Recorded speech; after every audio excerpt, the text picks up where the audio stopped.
Tele Brasil Notícias. Olá, está começando a sua edição semanal do Jornal Tele Brasil Notícias, sempre com as informações na medida certa e feita especialmente para você.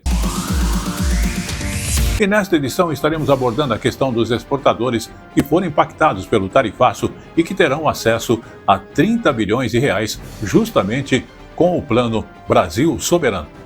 Também estaremos falando sobre o avanço da inteligência artificial e muitas dúvidas sobre o futuro do mercado de trabalho aqui no Brasil. É um dos temas que foi discutido em um evento aqui também em São Paulo. Vamos também falar do Festival Pernambuco, Meu País, que finalmente está chegando à cidade de Pesqueiro. E você vai ver muitas novidades e muitas informações e belezas naturais no jornal Tele Brasil Notícias desta edição. Então, vamos a ela. No ar.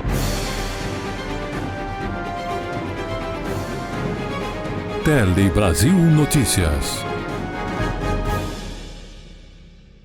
E começamos essa edição do jornal Tele Brasil Notícias falando da questão dos exportadores impactados pelo tarifaço de Donald Trump, que terão acesso a 30 bilhões de reais em créditos para a produção, justamente com o Plano Brasil Soberano.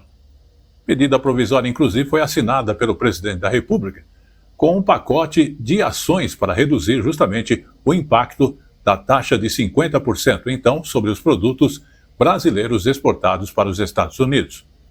O socorro inclui ainda a compra pelo governo de produtos alimentícios que seriam exportados e servirão para atender os projetos sociais. Vamos às nossas informações e a esta reportagem. Pois é, essas medidas de socorro às empresas afetadas estão sendo detalhadas agora no segundo andar aqui do Palácio do Planalto, portanto, 7 dias após a entrada em vigor dessas tarifas impostas pelo presidente norte-americano Donald Trump. O presidente Lula participa dessa cerimônia também ao lado do ministro da Fazenda Fernando Haddad e do vice Geraldo Alckmin, que estiveram juntos nas últimas semanas trabalhando para formular esse pacote. Alckmin falou agora há pouco, ele ressaltou que essas medidas contaram com o envolvimento do governo e também dos setores produtivos, e ele voltou a chamar esse tarifaço de uma grande injustiça. Além do crédito de 30 bilhões de reais para as empresas afetadas que você acabou de citar, esse plano também inclui a previsão de adiamento da cobrança de impostos e tributos federais, o aumento das compras públicas de alimentos perecíveis que não puderam ser vendidos aos Estados Unidos e também um programa de proteção aos empregos. Esse pacote ele foi batizado de Medida Provisória Brasil Soberano, justamente porque se trata de uma medida provisória, vai ser implementada por uma MP que garante validade imediata, enquanto o Congresso analisa essa proposta. O presidente Lula disse que essa é só a primeira fase desse socorro, para reduzir os impactos do tarifaço, e também ele disse que foram ouvidos todos os setores afetados. E o ministro da Fazenda reforçou que esse pacote não altera de nenhuma forma a meta fiscal, portanto está dentro ali do orçamento.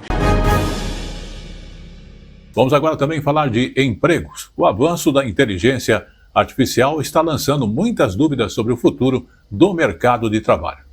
E foi justamente esse um dos temas em discussão no Rio Innovation Week, uma das maiores conferências mundiais de tecnologia e inovação que começou no último dia 12 de agosto e foi até o dia 15 de agosto no Rio de Janeiro. Vamos observar. Como vão ser as profissões que conhecemos no futuro? As tecnologias avançam em ritmo acelerado, transformam o trabalho e as relações profissionais. Com certeza, especialmente na minha área, na área de marketing e comunicação, isso vem sendo impactado. Então a gente para de olhar só para a execução e começa a olhar mais para a estratégia, para análise de dados e para confirmação de todas essas informações que a inteligência artificial vem trazendo para a gente hoje. Eu acho que a inteligência artificial, pelo contrário, como dizem que ela poderia tomar lugar, eu não acho. Eu acho que ela ajuda. Você tem que saber usar ela, tanto para os estudos quanto para o trabalho. Você não pode se tornar dependente, mas se você souber usar e inovar junto com ela, vale a pena. Tem muita gente que diz que vai tomar muito emprego, eu também acho que isso vai acontecer. Só que eu acho que tem muita gente que possa usar isso a favor. Eu uso mesmo a meu favor. Até para estudar eu uso a meu favor a inteligência artificial. E eu acho que para tomar emprego acho que vai demorar um pouco mais. O mercado de trabalho vai exigir novas competências além dos conhecimentos técnicos, como criatividade e senso crítico. Essa tecnologia ela pode envolver desde questões relacionadas à diversidade de gênero, a questões relacionadas a poder, né? Porque o uso da inteligência artificial ela acaba gerando para grandes empresários a concentração de dados, volume de dados muito elevado.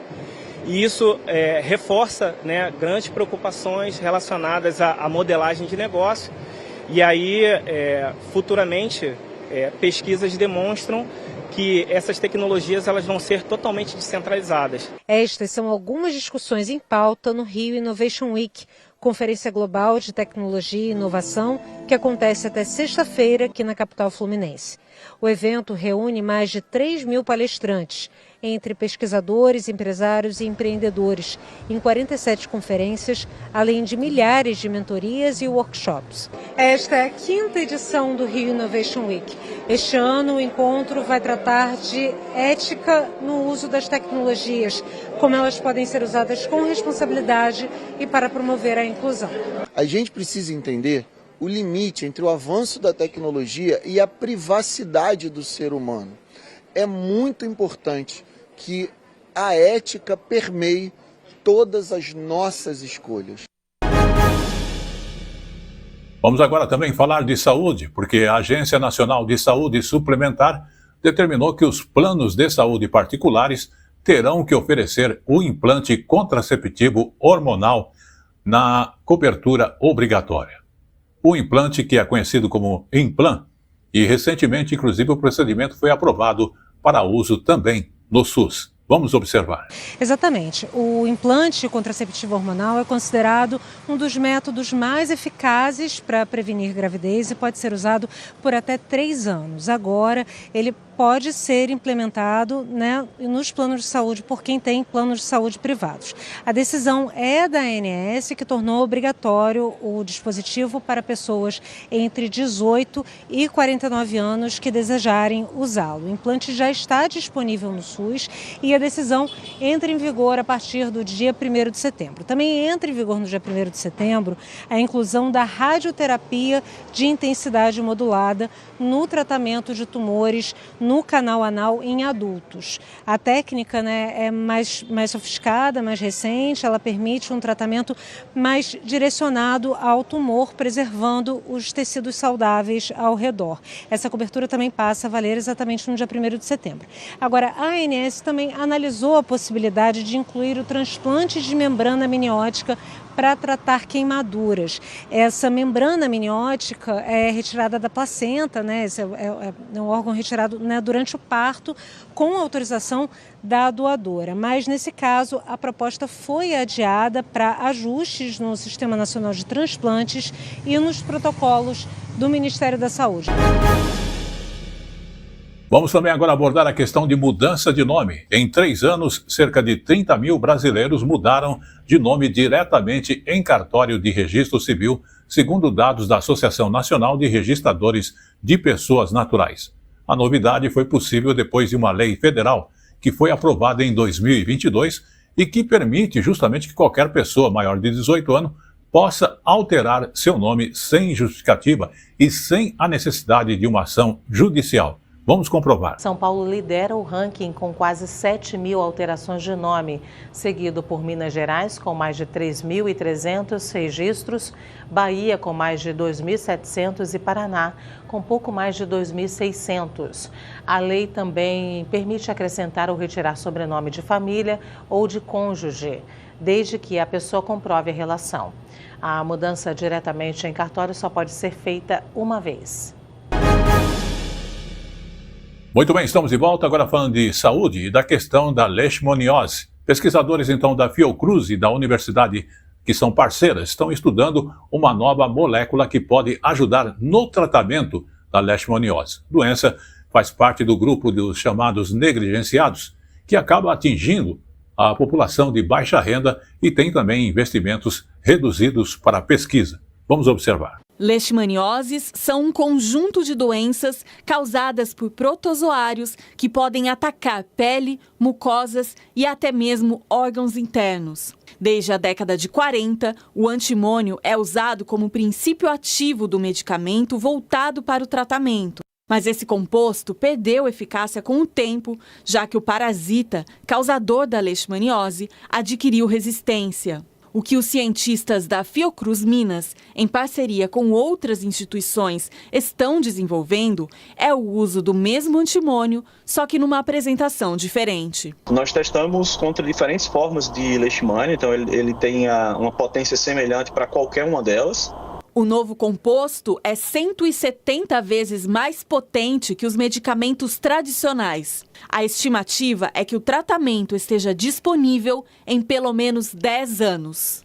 A gente ainda está numa fase chamada de pré-clínica, né, onde são feitas as avaliações in vitro, no máximo em teste com animais, ainda assim numa fase muito inicial. A gente precisa de um investimento muito alto para que haja a produção desse insumo. No Brasil, a maior incidência foi nos estados do Norte e do Nordeste. Durante o ano passado, foram aproximadamente 4.500 casos de leishmaniose tegumentar, que afeta a pele e a mucosa, e 400 casos de leishmaniose visceral, a forma mais grave, que afeta o fígado, o baço e a medula óssea. Foram 44 mortes. Os cuidados com a leishmaniose envolvem prevenção e tratamento da doença também nos cachorros. O cão, pelo fato dele ter uma quantidade de parasitas na pele bem maior, ele é capaz de transmitir via vetor, que é quem vai fazer a transmissão da doença, que é um inseto bem pequeno, conhecido como mosquito palha. Os seres humanos só pegam leishmaniose pela picada do mosquito palha infectado. O mosquito palha vai se infectar picando esse cão e vai transmitir para o outro animal ou o homem. Vamos agora também falar daquelas ligações de telemarketing, porque a obrigatoriedade do prefixo 03 para ligações de telemarketing foi revogada pela Anatel, Agência Nacional de Telecomunicações. Esse código ajudava consumidores a identificarem chamadas indesejadas. Vamos observar. Pois é, essa decisão é do dia 7, então acho que assim, a partir daí você já começou a receber ligações de outros números e ela veio em resposta a um recurso aí de entidades filantrópicas que eram obrigadas a usar esse prefixo 0303 depois de uma decisão da Anatel, que foi aí de setembro de 2024, que ampliou o rol de empresas que tinham que usar esse código. Antes eram apenas as empresas de telemarketing, depois outras empresas que faziam muitas ligações. E aí essas empresas recorreram aí para a Anatel e falaram que agora o código 0303 ele é considerado aí para os consumidores como uma ligação abusiva, inoportuna, e as pessoas pararam de atender. O relator do processo diz que o uso do prefixo criou um estigma e transmitiu à população a ideia de que qualquer chamada originada do código 0303 era inoportuna. Então ele propôs que a utilização desse código deixasse de ser obrigatória e passasse a ser facultativa. O presidente da Anatel, Carlos Baigorre, disse que essa mudança, então agora não é mais obrigatório, resolve a questão das chamadas abusivas sem inviabilizar a prestação aí das entidades filantrópicas, como por exemplo a Legião da Boa Vontade, e também sem prejudicar os teleserviços de telefonia. Vamos agora falar com você que acessa a internet, porque o acesso à internet entre os brasileiros que vivem em áreas rurais cresceu 150% entre 2016 e 2024, de acordo com a PNAD contínua do IBGE. A conectividade é uma ferramenta para o Brasil eliminar justamente as desigualdades que são regionais, garantindo mais oportunidades para quem vive no campo. Então, vamos conhecê-la. Difícil imaginar a vida sem ela, seja para resolver um problema bancário, conversar com amigos e família, estudar e até para se consultar com um médico. A internet está presente em tudo e cada vez mais. Segundo o IBGE, 74.900.000 domicílios brasileiros estavam conectados na rede mundial de computadores em 2024. Desde o início da série da pesquisa, iniciada em 2016, foi registrada uma expansão contínua, do percentual de domicílios com internet. Em 2016, por exemplo, pouco mais de 70% dos domicílios tinham acesso à internet.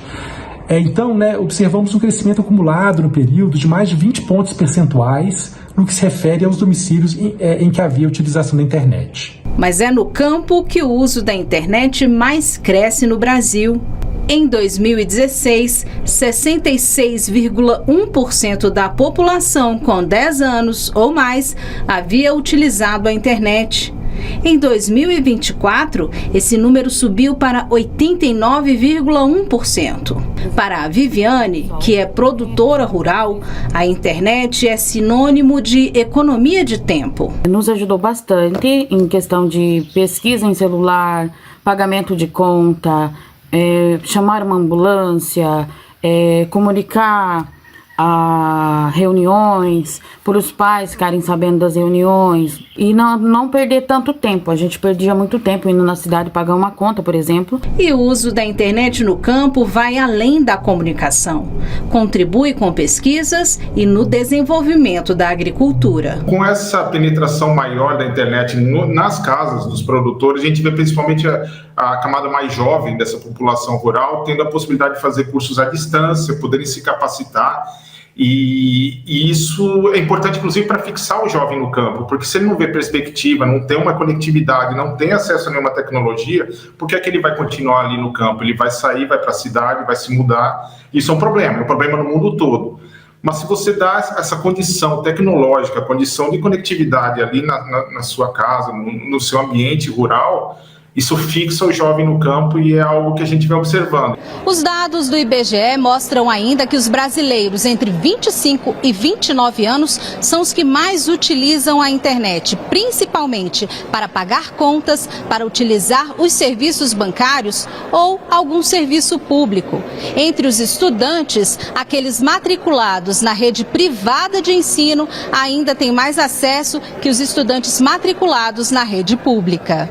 O Brasil tem investido em políticas públicas para aumentar o acesso da população à internet, como o programa Wi-Fi Brasil e o Escolas Conectadas do governo federal. O Ministério das Comunicações tem pelo menos 5 programas que beneficiam alunos de escolas públicas. O programa que a gente chama Wi-Fi Brasil, que oferece conexão de alta velocidade via satélite à população mais carente em localidades remotas e sem nenhuma infraestrutura de telecomunicações.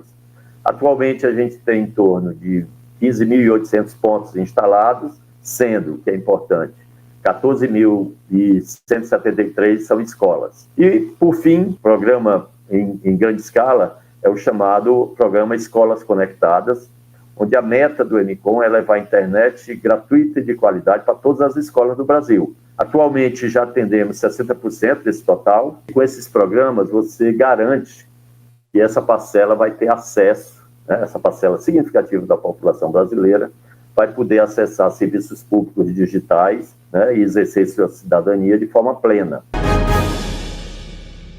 Vamos agora então falar de educação, porque 3 em cada 10 jovens e adultos brasileiros são considerados analfabetos funcionais. Justamente o número corresponde a 40 milhões de pessoas, e os dados sobre a relação da alfabetização e a inserção no mercado de trabalho são do INAF, o indicador do analfabetismo funcional de 2024, estudo que é coordenado inclusive pela ONG Ação Educativa. E a consultoria Conhecimento Social. Vamos observar mais detalhes nessas informações. Foram entrevistados jovens e adultos de 15 a 64 anos. 29% são considerados analfabetos funcionais, quando não conseguem fazer uma tarefa com base na leitura e na escrita de textos mais longos. As porcentagens variam de acordo com a idade. Entre jovens de 15 a 29 anos, 16% são analfabetos funcionais. Já entre adultos de 50 a 64 anos, o índice chega a 51%, mais da metade da população. Em relação aos jovens de 15 a 29 anos com analfabetismo funcional, 26%, cerca de 1 a cada 4, não estudam nem trabalham. Levando em conta o quesito de cor e raça, o analfabetismo funcional entre jovens negros é de 17%, enquanto entre jovens brancos é de 13%. Quando a gente fala que a pessoa é analfabeta funcional, a gente está dizendo que essa pessoa não tem as habilidades necessárias para lidar com o mundo que a gente vive, em sentido de ter acesso às informações corretamente, de poder se colocar no mundo, exercer seus direitos. Então, essa pessoa ela está com essas limitações na forma em que ela tem acesso às informações que estão disponíveis no mundo. Os pesquisadores destacam a necessidade de melhorar a qualidade da educação com a ampliação da oferta de EJA, Educação de Jovens e Adultos, modalidade destinada a quem não concluiu a escolarização na idade adequada, e com iniciativas de capacitação pelos empregadores. E vamos agora aos nossos apoiadores e já estaremos de volta. O melhor da informação, da notícia, está aqui.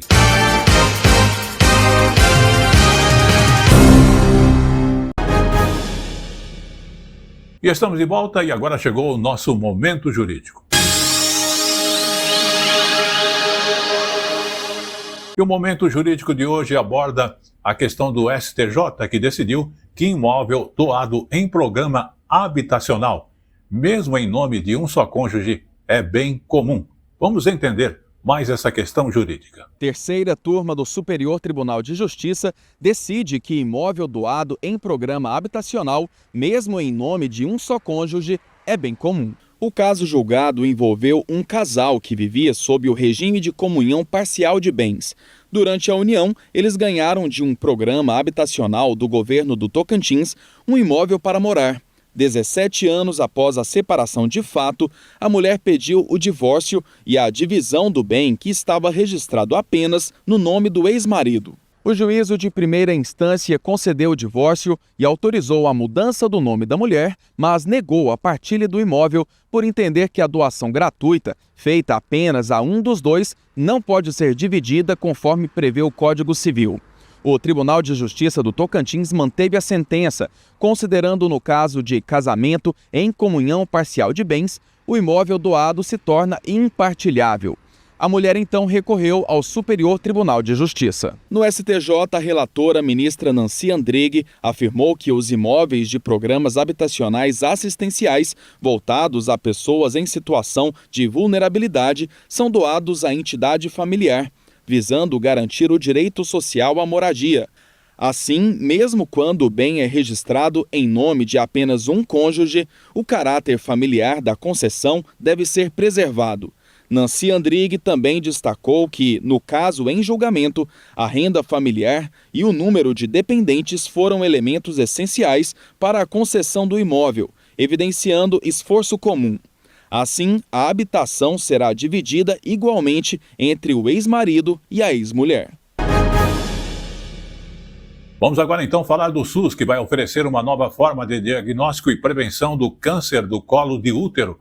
O que é mais moderno e inovador será inclusive implementado em todo o país até o final de 2026. É isso mesmo, esse novo teste de DNA vai detectar 14 genótipos do HPV antes mesmo do aparecimento de lesões, do câncer ou de qualquer outro sintoma. Ele também é mais eficaz porque vai ampliar para 5 anos o intervalo entre a realização de um exame e outro e vai substituir o Papa Nicolau, mas ainda vai ser necessário fazer a coleta por meio do exame ginecológico. vai ter tecnologia 100% nacional e vai ser aplicado inicialmente em 12 estados. Aqui no Rio de Janeiro, em São Paulo, Minas Gerais, no Distrito Federal, Bahia, Ceará, no Pará, Paraná, Pernambuco, Rio Grande do Sul, Goiás e Rondônia. Posteriormente vai ser ampliado para todo o país até o prazo de dezembro de 2026. E olha, 7 milhões de brasileiras vão ser beneficiadas. O Ministério da Saúde ainda quer implementar a autocoleta. Isso para mulheres que tenham dificuldade de acesso ou algum tipo de resistência ao exame. Ele vai ser coletado em casa e depois entregue em uma UBS. O HPV é o principal causador do câncer de colo de útero e também ele é o terceiro tipo de câncer mais incidente entre as mulheres, causando 17 mil novos casos por ano. Agora vamos acompanhar o que disse o ministro da Saúde, Alexandre Padilha. Até o final do ano, nos 27 estados, nós teremos pelo menos uma região em cada estado. E até o final do ano que vem, em todas as unidades básicas de saúde do Brasil, vai ter essa tecnologia disponível, que facilita muito para as mulheres. Hoje, através do Papa Nicolau, o exame tem que ser feito hoje, a mulher tem que repetir a cada 3 anos. Com essa nova tecnologia, repete a cada 5 anos apenas. E tem uma grande vantagem, um grande ganho para as mulheres, porque hoje o exame que é feito hoje, às vezes demora 2, 3 meses para vir o resultado. Às vezes, quando vem o resultado, vem inconclusivo, a mulher tem que repetir a coleta. Com essa nova tecnologia, isso não existe. É uma coleta apenas. Caso tenha que fazer novos exames, não precisa coletar de novo da mulher. O próprio recipiente onde é coletado já pode fazer os exames necessários e ela é encaminhada já o mais rápido possível para o tratamento quando for necessário. A gente está aproveitando toda a estrutura que foi feita durante a pandemia, infelizmente da pandemia, de testes de biologia molecular, que a Fundação Oswaldo Cruz do Ministério da Saúde expandiu em todo o país. Essa estrutura está sendo utilizada agora para a gente fazer o diagnóstico do câncer de colo de útero. E ainda falando de saúde, também o país agora tem uma política nacional específica para lidar com esse vírus. A reportagem é da Cleide Lopes. Ele pode não dar nenhum sinal, mas ele está ali. O HPV, o papiloma vírus humano, é um velho conhecido dos profissionais de saúde. São mais de 200 tipos do vírus e alguns deles podem causar verrugas genitais, enquanto outros estão diretamente ligados ao desenvolvimento de câncer no colo do útero, ânus, pênis, boca e garganta. Segundo o Ministério da Saúde, cerca de 10 milhões de brasileiros já foram infectados pelo HPV. A maioria sequer desconfia, porque na maior parte dos casos o vírus não apresenta sintomas. Quando aparecem as lesões, podem demorar anos para se manifestar. E por isso que o rastreamento precoce e o cuidado contínuo são tão importantes. Esse foi o caso de Leidiane, que só fez o primeiro exame preventivo aos 41 anos e teve uma surpresa desagradável. Nem ligava, pensei que não era muito importante. Em outubro eu fui colocar o DIU, aí fiz esse exame.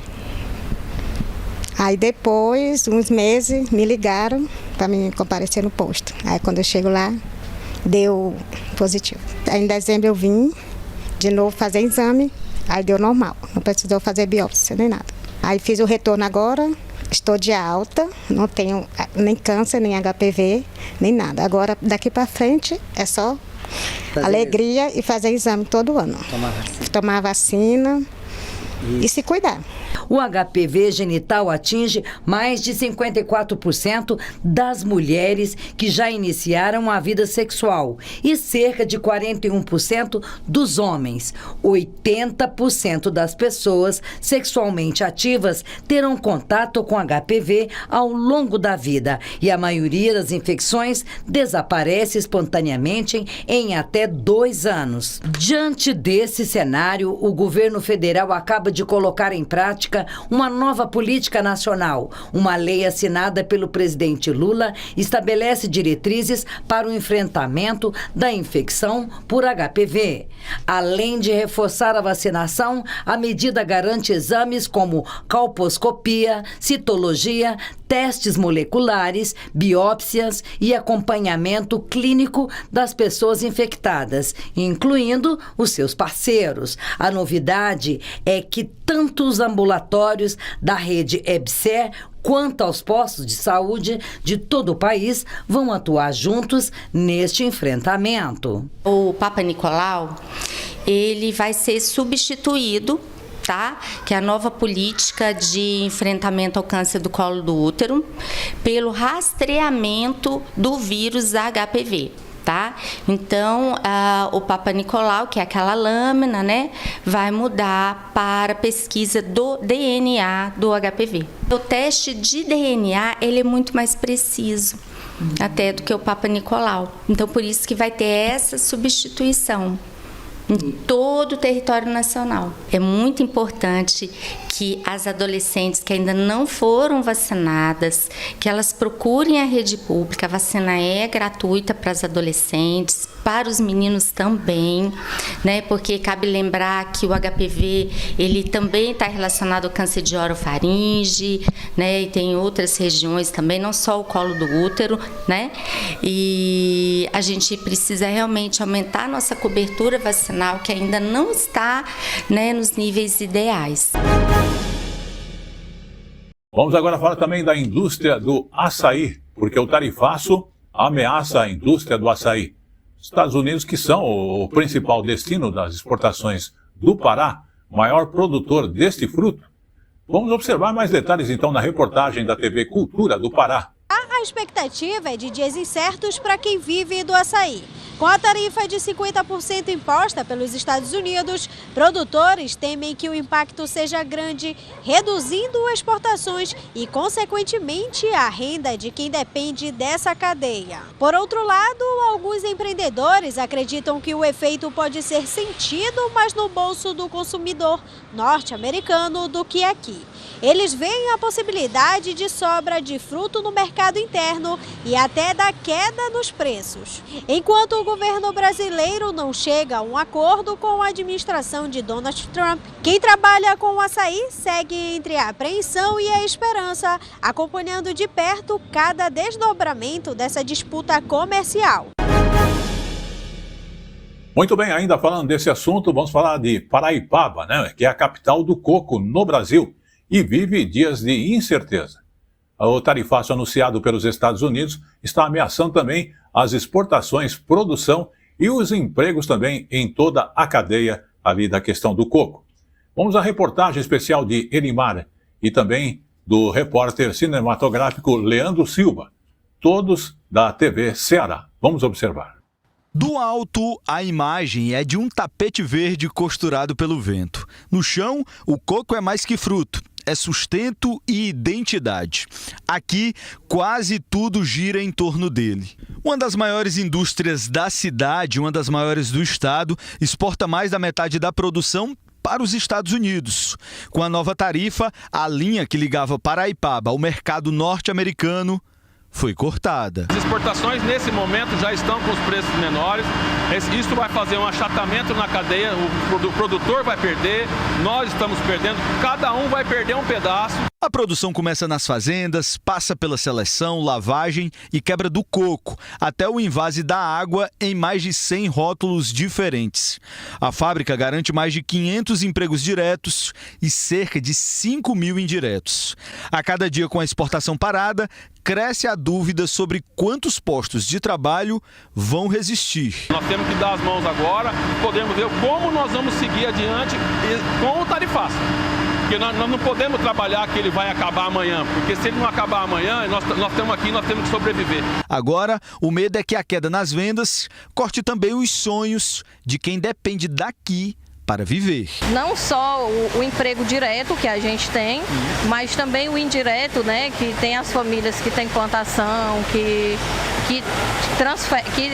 vendem esse coco para a gente fazer esse processo, que também dependem muito aqui da empresa. Como a gente pode ver, a cadeia do coco representa uma significativa parcela da economia do município de Paraipaba e de tantas outras cidades vizinhas. Por isso, as tarifas impostas pelo presidente norte-americano Donald Trump aos produtos brasileiros impactaram e muito a economia local e também a nossa indústria. Isso porque o coco, ele não espera. A cada 20 dias, ele precisa ser colhido. Esses cachos são retirados dos coqueirais e levados imediatamente para as indústrias para retirada da água de coco para os compradores. Até porque esse é um produto extremamente perecível, para evitar quaisquer tipo de perdas.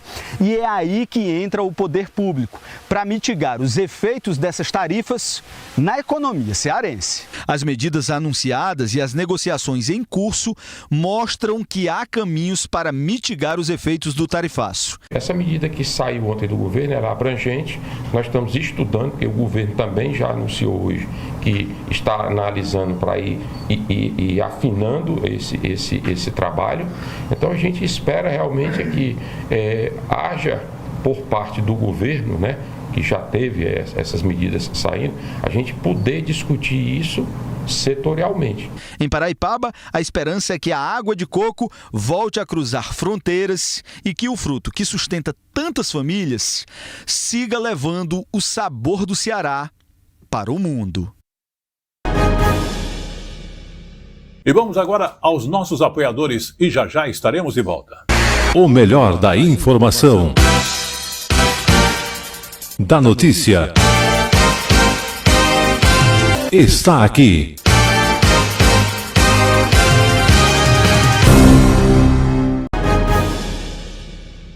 Muito bem, estamos de volta agora falando de Belo Horizonte, porque houve um aumento significativo no casos de pneumonia. São mais de 520 mortes registradas e mais de 5.000 internações acontecendo. Isso na rede pública até agora, este ano, cerca de 500 casos a mais em relação com o mesmo período do ano passado estão sendo registrados. Agora, vamos a mais detalhes através da Rede Minas, que traz para a gente o que realmente está acontecendo. Vamos observar. A situação levou à decretação de emergência na capital. A Secretaria Municipal de Saúde está monitorando os casos e tomando medidas para conter o avanço da doença. Nós iniciamos a campanha de vacinação contra a gripe em 31 de março, chamando a população elegível para tomar essa vacina, e reforçamos também a questão da Covid, que é um outro vírus que causa quadros respiratórios que inclusive podem levar à pneumonia também. A pneumonia pode ser causada por bactérias, vírus ou fungos, sendo que as formas bacterianas e virais são contagiosas. A transmissão ocorre de pessoa para pessoa, principalmente por gotículas respiratórias. As autoridades de saúde alertam que é importante tomar a vacina contra o vírus da influenza nesta época do ano. Isso porque as infecções respiratórias maltratadas, como as gripes e resfriados, podem levar a um quadro de pneumonia grave. E de acordo com os médicos pneumologistas, 80% dos casos de pneumonia são precedidos de infecções virais, como a gripe. Os vírus, eles alteram a mucosa, alteram a nossa resistência nas vias aéreas, propiciando que as bactérias invadam. Bactérias são micróbios mais complexos do que os vírus. Então, eles precisam de um pouco mais de porta de entrada, vamos dizer assim, que é fornecida assim pela infecção viral na mucosa do aparelho respiratório. Grande parte desses casos, que levaram à internação são atribuídos ao vírus da influenza, apesar de ter outros vírus também que levam a essas situações. Mas para o vírus da influenza nós temos uma vacina muito boa, efetiva, que vai proteger as pessoas, principalmente aquelas que têm maior risco de internação, inclusive evoluir para o óbito. As pneumonias, pneumocoses, elas são precedidas pelas infecções virais. Então daí a importância das pessoas se vacinarem, pelo menos contra o vírus da gripe, que é o que está disponível no sistema público. Muito bem, vamos agora falar então do assunto que está em discussão sobre a sexualização e também a adultização de crianças e adolescentes nas redes sociais. O assunto, inclusive, chegou à Câmara dos Deputados. O presidente da Casa, como ele disse, Hugo Mota, informou que pretende pautar projetos sobre esse tema. Outro outro tema que também está em discussão é o projeto contra a adultização de crianças e adolescentes nas plataformas digitais. O assunto ganhou grande repercussão aí após denúncias do influenciador Felca contra perfis que usam crianças e adolescentes com pouca roupa, dançando músicas sensuais em programas divulgados em redes sociais. Mota pretende fazer uma comissão geral para debater esse assunto, até porque, Luciana, de ontem para hoje já foram apresentados 32 projetos sobre esse assunto. E é urgente porque esse assunto ganhou repercussão enorme depois das denúncias de um influenciador nas redes sociais. Isso aconteceu na semana passada. Vamos observar mais detalhes, inclusive já estão se tomando providências e ações. Vídeo de quase 50 minutos do influenciador Felca já tem mais de 31 milhões de visualizações e faz graves denúncias de exploração de crianças nas redes sociais. Mas a parada deixa de ser engraçada e se torna criminosa quando os pais envolvem os filhos menores de idade nesse desespero por monetização, expondo e produzindo conteúdo em cima deles, adultizando ou até sexualizando. Segundo a Fundação Abrinq pelos Direitos da Criança e do Adolescente, a adultização infantil acontece quando as crianças são expostas precocemente a comportamentos e responsabilidades que são do universo adulto. E o acesso irrestrito a conteúdos inadequados, como as redes sociais, pode acelerar esse processo.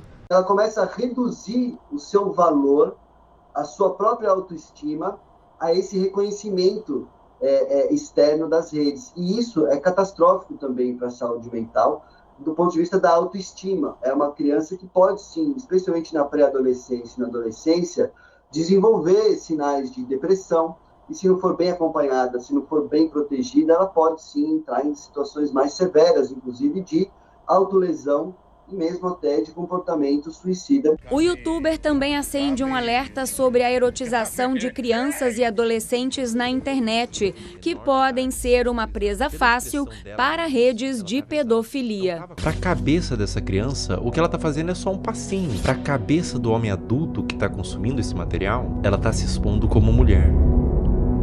Eles comentam e curtem fotos de crianças, por exemplo, no Instagram, e indicam que eles estão presentes em outras redes um pouco menos visíveis, como é o caso do Telegram, por exemplo, para que interessados, digamos assim, acabem indo para esses repositórios onde tem todo tipo de imagem criminosa. Ontem, o presidente da Câmara dos Deputados, Hugo Mota, disse que vai pautar projetos que combatam ou restringam o alcance de perfis e conteúdos que promovam a adultização de crianças e adolescentes na internet. Esta especialista reforça a importância da regulamentação das redes sociais no Brasil. A gente sabe que elas têm condições de remover conteúdo, de desmonetizar conteúdo e de não recomendar conteúdo. Mas como elas não são obrigadas, elas acabam ficando muito passivas diante de posts que são problemáticos. Então, por isso a regulamentação é tão importante. Vamos também falar do programa Bolsa Família, que foi associado a 17 casos, inclusive de morte por AIDS em mulheres em situação de vulnerabilidade.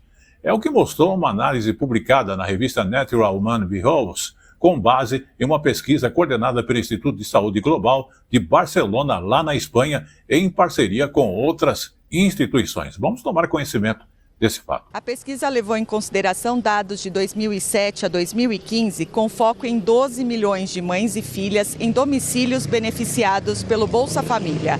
Entre as filhas, o programa esteve associado a uma diminuição de 47% na incidência de AIDS e de 55% na mortalidade relacionada à doença. Entre as mães, as reduções foram de 42% e 43%, respectivamente. O impacto do programa foi maior entre mulheres que enfrentam múltiplas vulnerabilidades. Entre mães negras ou pardas vivendo em extrema pobreza, houve uma redução de 56% na incidência de AIDS. Segundo os pesquisadores, as condicionalidades do Bolsa Família, como frequência escolar, exames de rotina, participação em ações de educação em saúde, atividades sobre prevenção sexual e reprodutiva, podem ter desempenhado papel decisivo nos resultados. Vamos também abordar a questão de moradias, porque mais de 3 milhões de pessoas moram em áreas precárias na região metropolitana aqui de São Paulo. E embora com taxas reduzidas de crescimento, existe uma continuidade do processo de favelização. É o que mostra uma pesquisa também do Centro de Estudo de Metrópole ligada à FAPESP e também à Fundação de Amparo e Pesquisa do Estado de São Paulo. Vamos observar. Segundo o estudo, 3.280.000 pessoas em 1.120.000 domicílios vivem em áreas precárias na região metropolitana de São Paulo, ou seja, em favelas e loteamentos clandestinos e irregulares, estimados a partir de métodos estatísticos.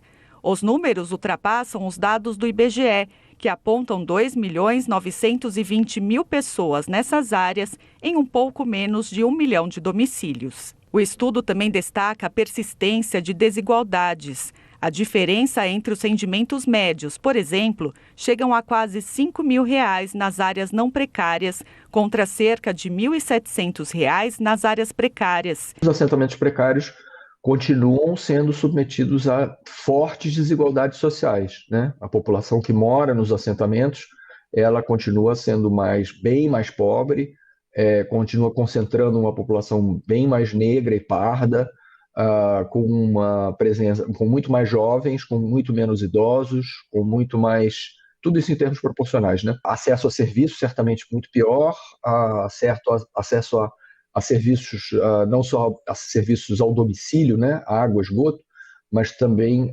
serviços associados à cidade e ao entorno da habitação propriamente. São Paulo, Guarulhos, São Bernardo, Mauá, Osasco, Itaquaquecetuba, Santo André e Diadema são os municípios que concentram os maiores números absolutos em termos de população residente nessas áreas.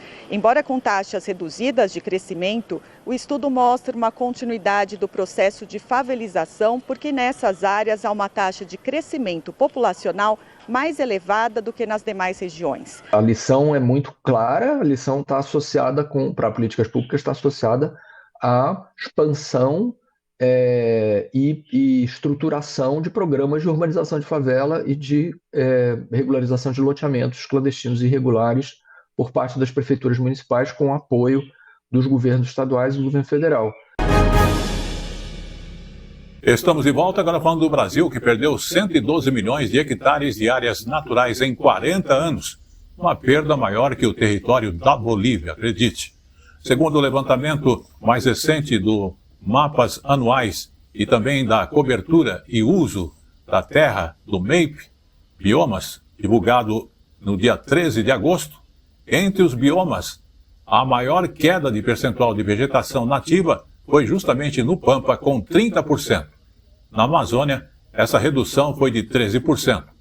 Vamos obter mais detalhes na reportagem da TV Encontro das Águas. Exatamente, ao longo desses 40 anos, a paisagem do Brasil mudou de forma muito radical. De acordo com o MEP Biomas, foi como se a cada ano o país tivesse perdido uma área quase que do tamanho de Alagoas em vegetação nativa. A maior parte desse espaço foi ocupada por pastagens e lavouras, mas o avanço da mineração, das cidades e de grandes obras também tem um peso significativo. O levantamento aponta que a Amazônia liderou em perda absoluta de área verde, com mais de 52 milhões de hectares suprimidos. No Cerrado, esse número passa de 40 milhões. E esse impacto também atingiu áreas úmidas como pantanais, mangues e florestas alagáveis, que diminuíram 22% nesse período. Os dados são fruto do maior mapeamento já feito sobre o uso e cobertura da terra no Brasil e reforçam a urgência de políticas públicas mais eficazes de proteção ambiental. Vamos também falar do setor de serviços aqui no Brasil. Setor esse que registrou um novo recorde, de acordo com o IBGE. Crescimento de 0,3%, que superou as projeções. Vamos à reportagem de Luciana Colares, de Holanda. Em junho, a atividade de transportes foi a que se destacou com alta de 1,5%. E esse crescimento foi mais acentuado tanto do transporte de cargas como do aéreo de passageiros.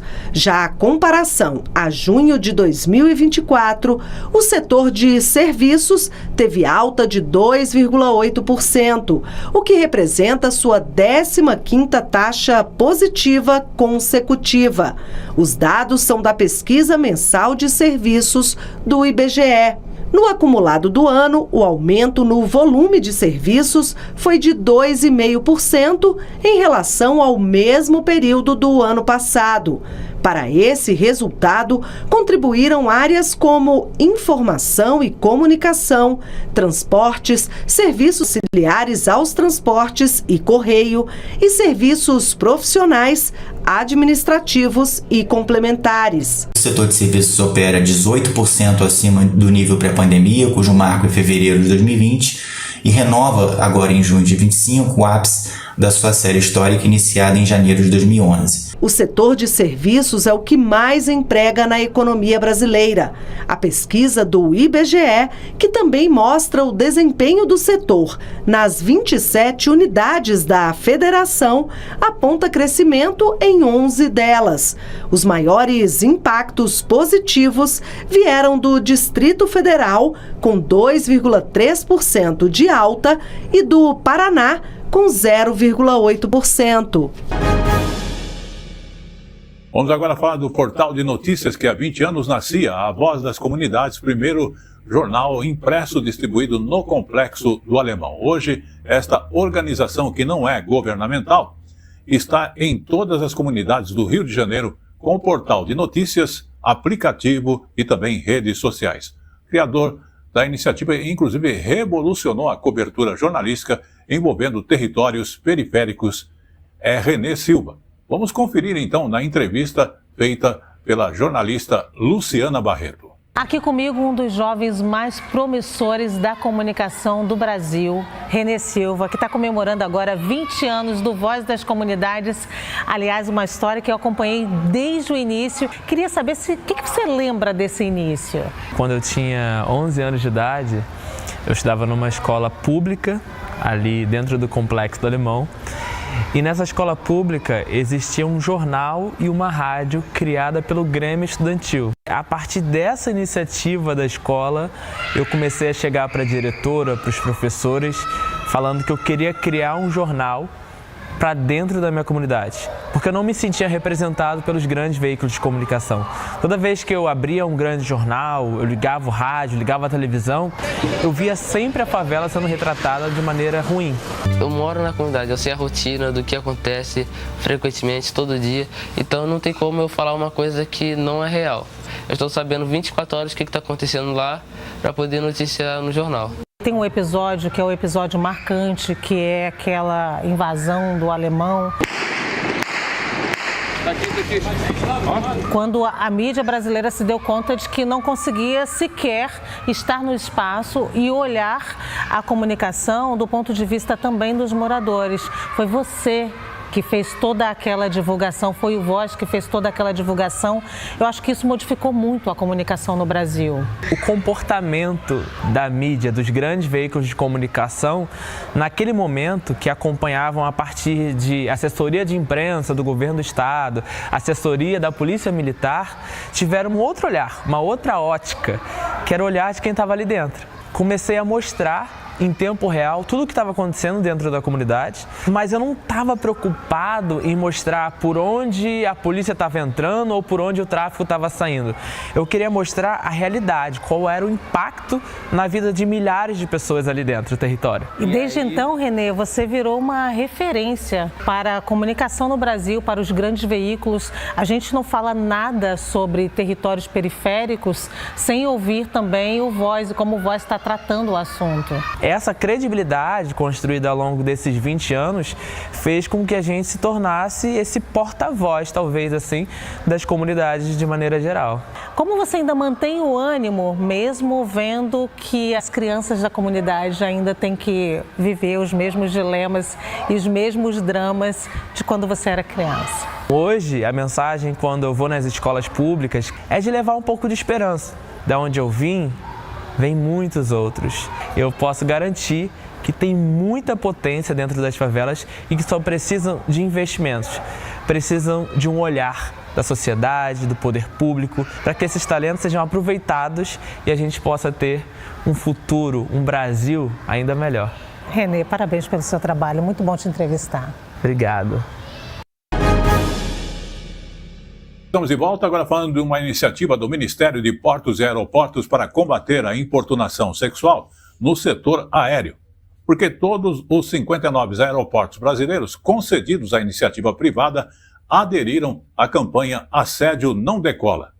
E justamente esta ideia é promover ambientes seguros para passageiras e também para quem trabalha nos aeroportos. Vamos observar. Há 3 anos trabalhando como vendedora no aeroporto de Brasília, Vivian conta que coleciona situações de assédio. Por ser mulher e estar trabalhando numa área que, querendo ou não, a gente tem que ter mais contato humanizado com as pessoas, acaba que algumas pessoas, alguns homens, acabam confundindo a questão da gente ter educação com algum tipo de abertura, tipo, querendo dar em cima da gente, convidando a gente para sair, só que não entende que aqui a gente está mais para trabalho do que para outras coisas. Se às vezes a pessoa até tenta, às vezes força, oferecendo dinheiro, entre outras coisas. A gente passa por esse tipo de assédio todos os dias, independente do lugar. Para fazer frente ao crime de assédio ou importunação sexual, o Ministério de Portos e Aeroportos deu início à campanha Assédio Não Decola, nos terminais de todo o país. Tem um caráter pedagógico, orientativo, de proteção às mulheres que passeiam, que viajam pelos aeroportos brasileiros.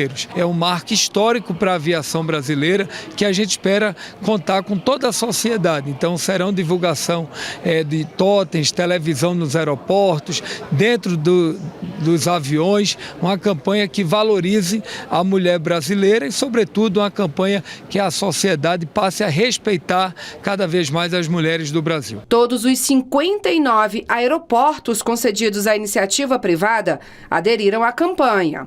Por esses terminais, transitam 93% dos passageiros e 99% das cargas que utilizam o modal aéreo no país. Do que acontece nas casas, o que acontece nos subúrbios, o que acontece no transporte público, também em alguma medida acontece nos aeroportos, por isso a gente não podia ficar fora. Uma campanha de conscientização e que indica também os canais apropriados para que pessoas que passem por essa situação saibam aonde recorrer. E, sobretudo, que as mulheres saibam que os aeroportos são um lugar seguro, um lugar onde elas encontram proteção e que não tem lugar para assediador em aeroporto. Durante a campanha serão distribuídas cartilhas que detalham o que é assédio sexual. A cartilha traz um exemplo muito interessante na hora do embarque, quando há aquele momento mais conturbado, ou então naquele ônibusinho que direciona ao avião, que são momentos muitas vezes propícios para que a mulher seja assediada. Um toque em uma região íntima, uma coisa mais enfática nesse sentido, não é normal, não é tolerado, isso deve ser vigiado e punido. O assédio sexual pode se dar por um contato físico indesejado, comentários desrespeitosos, convites insistentes e inadequados, piadas e insinuações de caráter sexual. E isso pode acontecer em qualquer lugar, inclusive durante o voo, na revista de segurança e nas filas de embarque e desembarque. A mulher que sentir que foi violentada pode fazer uma denúncia pelo Disque 100 ou Ligue 180. A gente precisa coibir, criar e instituir ações de combate a essa violência. Para isso nós temos uma rede de serviço que vem sendo implantada no Brasil, como a Casa da Mulher Brasileira, os Centros de Referência da Mulher Brasileira, o próprio 180, que, como eu disse, não é somente um disque denúncia necessariamente, mas ele é um disque denúncia, é um disque de socorro e também um espaço de informação sobre onde a mulher deve deve buscar ajuda para se proteger. Garantir os direitos humanos é garantir que as mulheres possam ir onde elas quiserem, sem ser importunadas, sem ser assediadas e garantindo aí seu direito ao ir e vir com liberdade e com segurança. Vamos então agora falar então de tradições no Brasil. Quase 5 anos depois de ser reconhecido pela Unesco, o Bumba Meu Boi do Maranhão recebeu oficialmente o certificado que o declara Patrimônio Cultural e Material da Humanidade. Momento histórico que foi celebrado com música e cortejo. Muito orgulho ali foi conferir na reportagem agora da TV UFMA, da Universidade Federal do Maranhão, este fato.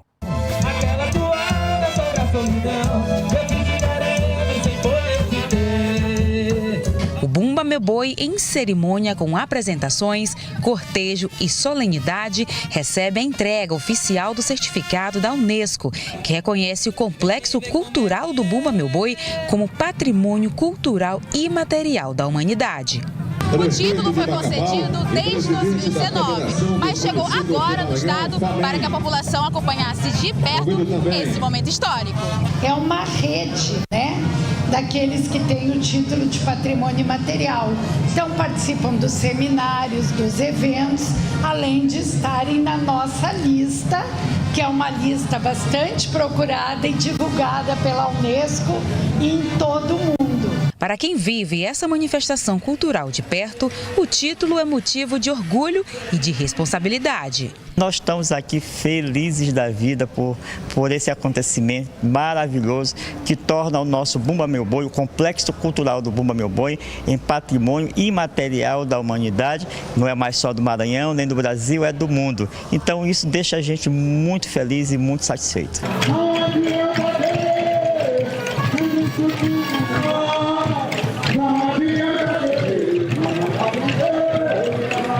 Esse momento, né, de elevação da cultura do Maranhão, né, para o mundo. E, parabéns, só parabéns. A manifestação maranhense foi o 6º elemento brasileiro a integrar a lista da Unesco. Símbolo de fé, arte e celebração, é um dos elementos mais marcantes da identidade local, agora reconhecida mundialmente.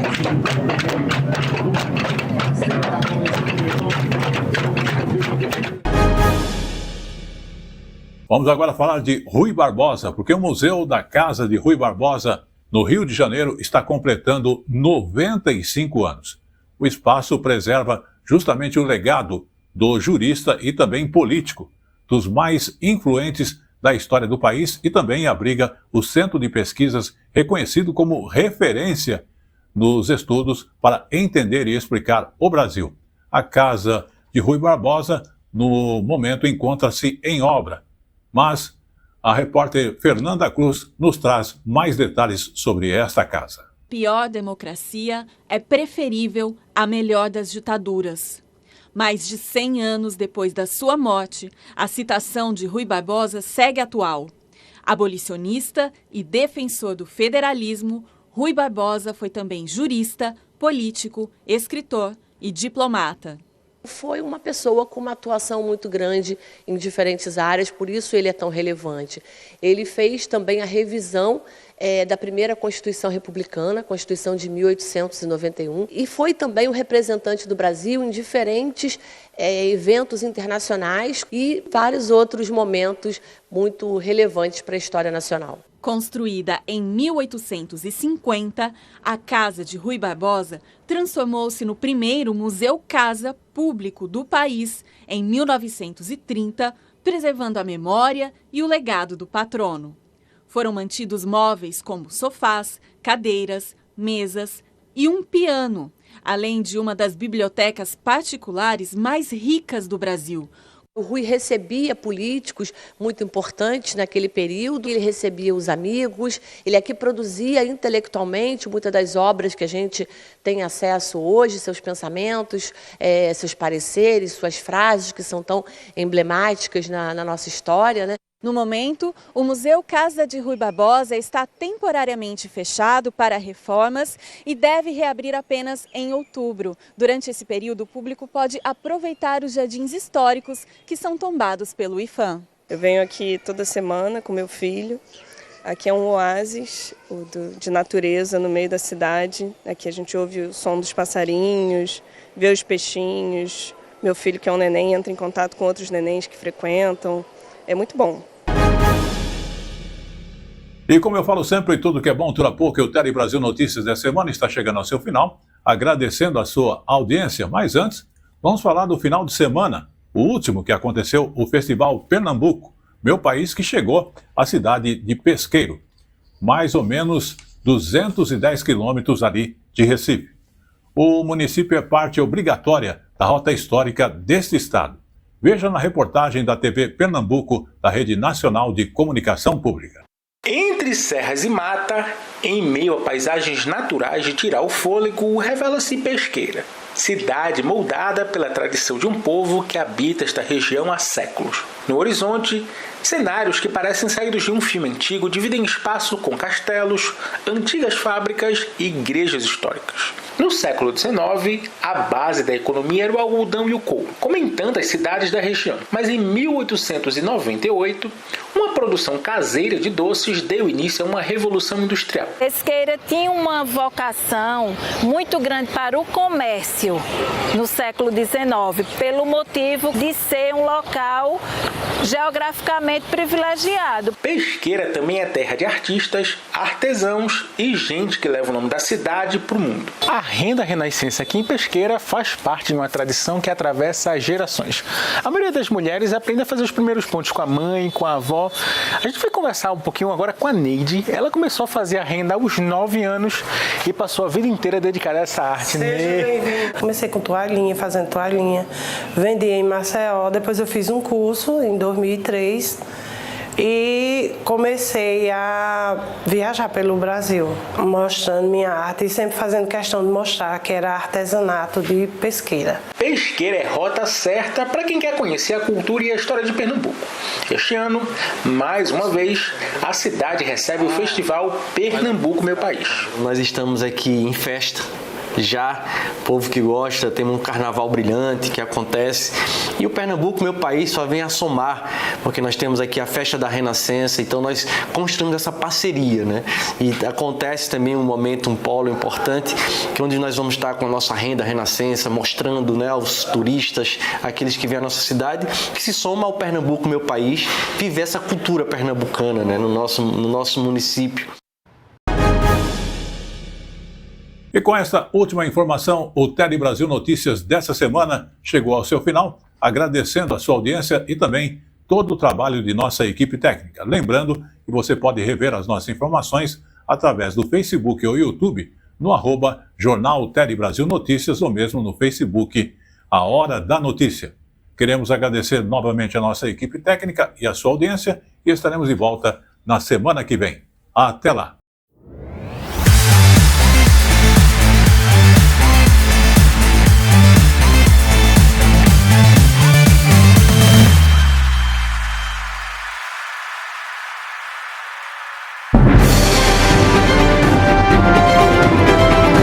Tele Brasil Notícias.